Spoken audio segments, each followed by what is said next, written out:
So the housing market just sent a really loud and clear message. January home sales didn't just slow down, they kind of went off the end of a cliff. Existing home sales fell to 8% when compared to December, and the seasonally adjusted sales currently sits at 3.95 million. Now, what does that mean? We typically do business at around 5.5 million annual sales. This is a projection number. They're projecting 3.95 million. That's pretty terrible. So I think it's safe to say that we're not just slowing down, but we're operating well below normal activity levels. And January is particularly important because it kind of sets you up for what the spring season is going to look like. Buyers typically prepare, plan, and then execute in the spring. So January, that slight increase in pacing usually lets us know that we're going to have a nice, healthy spring. Yeah, we're not seeing that right now. So what I'm saying is if we were going to see a surge in the spring, we'd be seeing it by now. So what's going on? Buyers haven't surged back in. Why? It's simple, in my opinion, payment fatigue. For several years now, buyers have stretched beyond their normal comfort levels. And the affordability of the rates made it a whole hell of a lot easier to swallow those larger purchase prices and the continual increasing of values year over year. But guess what? The affordability factor is gone. So now with the affordability factor being gone and people living inside their payments now more so than ever, guess what? They absolutely care about overpaying. Buyers used to ask, I wonder if I can get approved. I wonder what I could get approved for.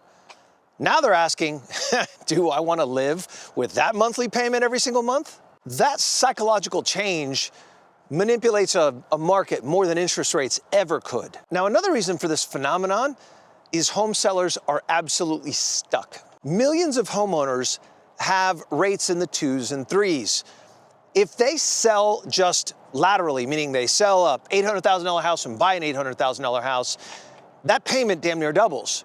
They're just not willing to do it. So what does that mean? They're not moving unless they have to at this point. This is creating a really strange effect. Low inventory used to create urgency. Buyers would compete because choices were limited. Now, limited inventory is actually having the adverse effect. Buyers are being even more cautious. Why? Because they're starting to get the sense that the limited inventory, meaning the homes that are actually available on the market, they're there because they're overpriced and rigid and unreasonable, and it's happening every single day. Now, if you're wondering how we got to a low inventory level, in Q3 and Q4 of last year, we saw a phenomenon called delistings. That's where home sellers would get into a negotiation with a prospective buyer. It would go sideways. They'd fight over $2,000, $3,000. Everybody would get pissed off and walk. And then home sellers took their homes off the market. Inventory started to shrink, buyer options lessened, and then the few deals that were happening got even more rigid. I saw it every damn day. So sellers wait, thinking that the spring season will be better. Buyers are doing the same thing, but they're kind of thinking strategically too. They're thinking, you know what? I'm gonna wait till the spring too, but I'm gonna wait until there's more inventory and I have more options, AKA more leverage. This phenomenon that's going on, that's what's driving sales lower right now. Oh yeah, one more thing. I'll get on my soapbox here. As you guys all know, housing is also predicated on consumer confidence, right? Confidence in not just the real estate markets, but markets in general. When people feel secure about income, they buy houses. When uncertainty rises, everybody delays big decisions until later. And housing, that's usually the first big decision that gets delayed. People that I talk to every day, they still want a house, but they're just not up for the risks right now. They just don't have the stomach to take what they feel are unnecessary risks. Now, here's where a lot of people misunderstand the data. Sales dropped pretty significantly, but values didn't. In fact, nationally, prices are slightly higher than they were last year. At first glance, it sounds like a strong market, but the explanation is pretty simple. Different types of houses are selling.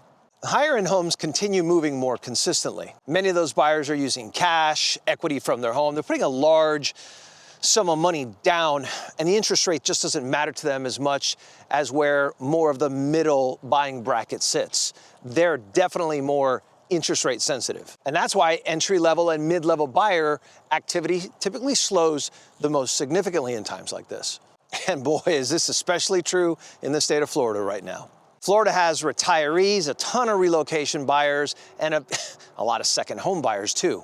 These types of buyers behave very differently than, let's say, your typical first-time home buyer. That means prices can appear stable while overall sales activity actually is dropping off. So if you only look at price, you completely miss the story. The real signal, in my opinion, is participation. And right now, participation is absolutely failing. So what happens next? Instead of a strong spring return, we're probably going to see a slow return of buyers, a very deliberate return of buyers to the spring and summer markets. Buyers are going to act, but they're only going to act when they feel like a property is properly positioned and properly priced. This is going to lead into negotiation returning. I know, negotiation is like a four-letter word lately. Speaking of which, let me make a public service announcement here. Remember the good old days when I win, you win, we win? Yeah, those are the good old days. It has not been that way lately. It is like kill or be killed lately in negotiations, and I don't know how we've gotten here, but it needs to stop. We need to get back to civility. We need to get back to everybody winning, because that's how negotiations work best. Yeah, it's not just you defeating your enemy. They're not the enemy. They want to buy your house. It's probably a beautiful, lovely family or whoever, just like you, and they want the same thing you want. We need to get back to civility. We need to get back to evidence-based, reality-based, real-time reality and data-based negotiations, not what happened 2 years ago. This isn't COVID anymore. There's no frenzy anymore. I'm just advocating for normal conversations again. You know, where we talk about things like contingencies and inspection repairs and credits, like, yeah, this is all normal activity that COVID kind of did away with. In that type of an environment, homes that are properly priced, they'll sell, and they'll sell pretty quickly. Homes based on last year or the year before's pricing, yeah, no, they're gonna sit, I guarantee it. Because to buyers right now, more times means more choices. Now, let's translate this into real-world expectations. For buyers, 2026 is going to be easier than last year. You will have more opportunities to negotiate and more time to think through your decisions. But desirable properties will move quickly, so you gotta be prepared. For sellers, strategy matters more than timing. It matters more than everything. You are no longer competing against past peak sales. What you are competing against is alternatives that buyers see in the market to your home. The gap between well-prepared listings and your average listing, yeah, it's gonna grow this year for sure. And this is why January matters. January showed us that buyers aren't just rushing back in because rates apparently somewhat stabilized. What are they waiting for? Value, not availability. This market, buyers are no longer driven by FOMO. They could care less about fear of missing out. Those days are gone. So, stepping back, what stage are we in? Well, it's not a boom, and it's not a crash. It's more of a normalization phase, just because I don't know what the hell else to call it. It's kind of like that street sign right there. It's kind of squiggly.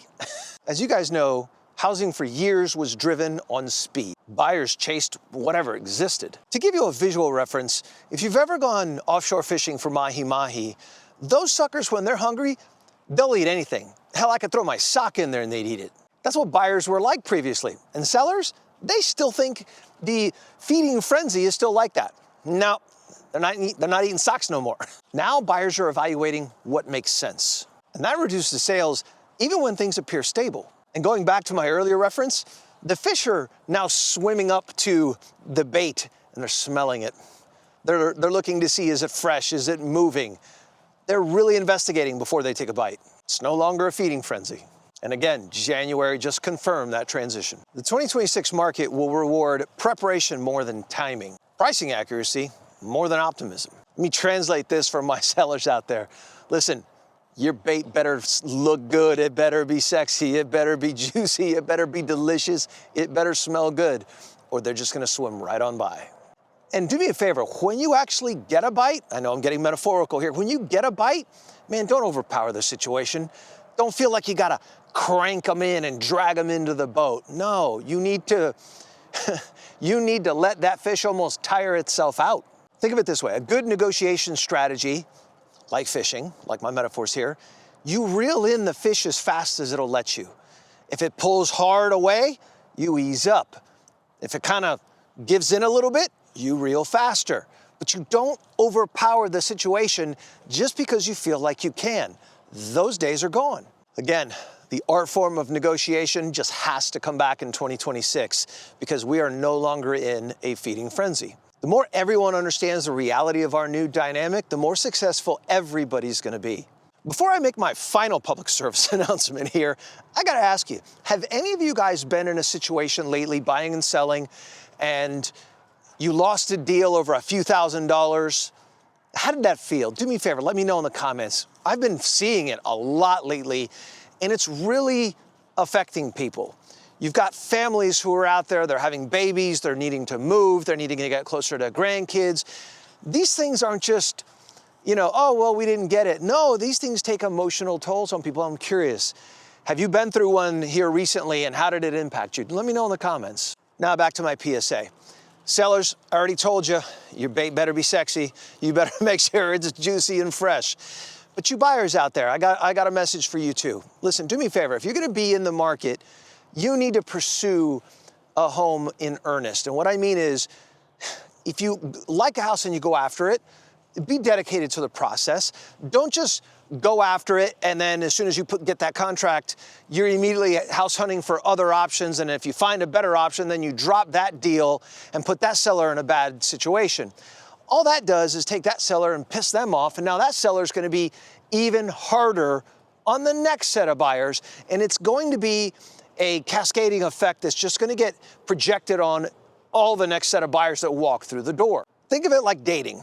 If you have a bad experience with somebody, that's going to impact the next person that you potentially date, right? Each situation should be treated with respect and genuine intention.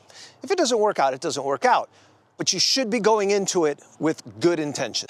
There you go. I've given you my best dating advice and fishing advice, and I sprinkled in a little bit of real estate for you. So listen, everything I've just said to you now is coming directly from an operator, somebody that's in the field, in this business day in, day out, seeing people be successful, seeing people fail, seeing people trip over a few $1,000s. I literally this week had a seller who needs to go back home to be closer to family, stop a deal, a $400,000 deal over $3,000.